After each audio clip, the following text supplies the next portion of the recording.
What's up, y'all? Throw up a big motherfucking W. It's your boy Ras Kass, the king of the West, chilling with the Hollywood Street King.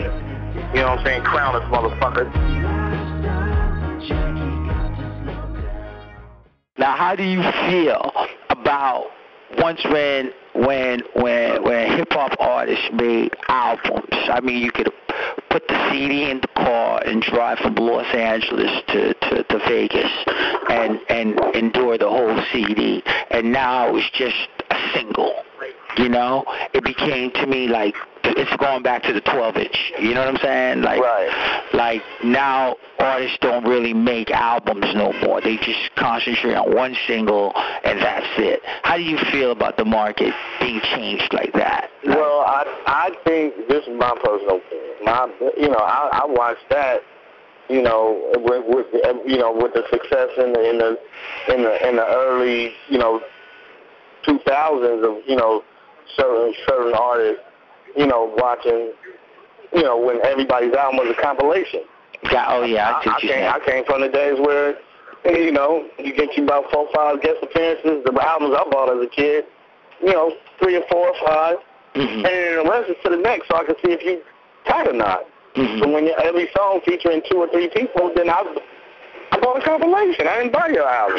Yeah, I remember the features everywhere. Features everywhere. So my whole thing about it is, and then then it became 2, 3 singles, and to motivate people to buy your album. But then I always I look at it from an artistic point. If that's what you're on because of what the market dictates, that's on you. I feel a personal responsibility that I want to make some shit that I think is banging all the way through, because that's my work ethic, and that's what I want to give to hip-hop. You know what I'm saying? Understood.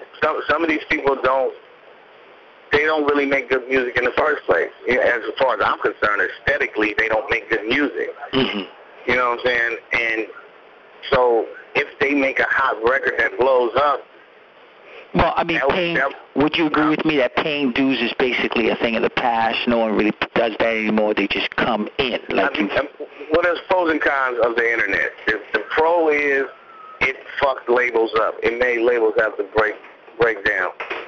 But we were talking about paying dues. So paying dues, the pros and cons of the internet. The pro is it leveled the playing field against corporate America, against the record industry. You know what I'm saying? But the flip side is it allowed every scraggly motherfucker that thought he could rap to get an opportunity to be heard. See, there was the paying dues part was that you had to go earn your respect one way or another to even get an ability for some nigga to let you get in his studio. Exactly. Or join a crew even. Or join a crew or whatever it was. To even get to the point where you got to a label. Now, I mean, shit, I can be, I hop on my Reasons, I come up with a dance step, and then I go put it on YouTube, and then they're like, oh, he's tight, and it's some bullshit. Would you, like the jerk? Once again, I'm not in that age category, but, that's what they would consider hip-hop these days, kids doing the jerk is hip-hop. And you can look at it like, okay, that's a new fad, or you can look at it as like, is that what hip-hop has become? Is this what it is? That's a scary question that I can't answer. I mean, because if that is truly what it has become, then I am no longer a part of it. No, honestly, if wearing tight pants is hip hop, then I guess I'm not hip hop. If I'm gonna wear a shirt that shows my belly button, I can't be hip hop. I have to bow out of that situation. So, if I gotta wear glasses with shingles on them and shit, I'm not wearing that shit. I don't do that type of shit. I come from, but I don't think that's what it is. I think that is a fad. Would you believe it's a fad and it will come and go? I think it's a fad, and I also think it's one person's interpretation of hip hop that because he had a lot of influence, it influenced lots of other people to be that way. Because they have no identity. Got you. And that was that person's self-expression. He can be allowed to do that. But you saying the whole slew of the new breed just followed that, and they actually believe this is what it is, but they're really not themselves. They're not being hip